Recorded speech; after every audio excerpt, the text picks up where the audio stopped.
L'illégalité est l'état de quelqu'un que ses actes placent en dehors de la loi. On dira alors que vous êtes dans l'illégalité. Ou encore, commettre une illégalité, c'est commettre un acte contraire à la loi. Bien sûr, vous êtes éduqué à respecter la loi et vous essayez de ne pas la transgresser.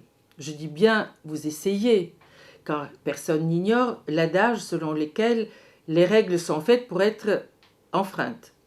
Mieux, les moralistes de tout temps, et Freud lui-même, nous enseignent, ce que les petits-enfants savent déjà parfaitement, à savoir que la transgression des lois, des règles, des interdits, des commandements est source de plaisir. Balzac, par exemple, je cite, « Plus un bénéfice est illégal, plus l'homme y tient, le cœur humain est ainsi fait. » Fin de citation. Et nombreux sont ceux qui, tout en désapprouvant cette nature humaine pécheresse, ne se privent pas d'en rire, complaisamment, c'est connu. Je cite encore, « Tout ce qui fait plaisir est illégal, immoral et fait grossir. » Fin de citation. Que faire?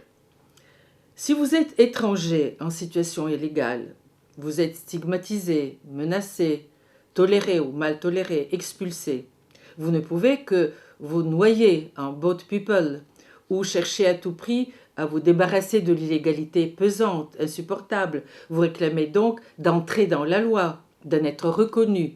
Vous en voulez de la loi.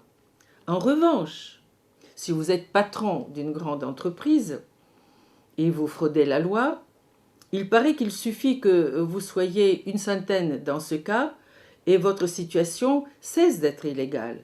Ergo, il est bon d'avoir du pouvoir pour tricher sans tomber dans l'illégalité.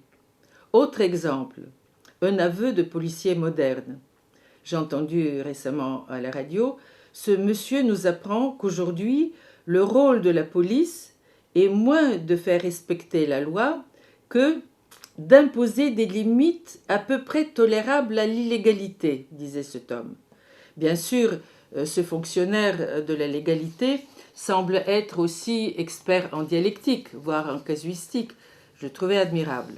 Mieux encore, j'ai entendu récemment un ancien caïd de la drogue, sorti de longues années de prison, confesser à la radio qu'il se sentait, je cite, « un homme digne et loyal », car dans son domaine, il respectait la loi, sous-entendu du milieu.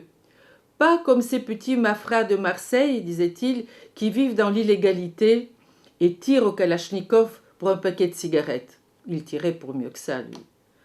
C'est dire que l'illégalité est toute relative, mais ce n'est pas une raison d'en abuser. Je ne vous conseille pas, jamais.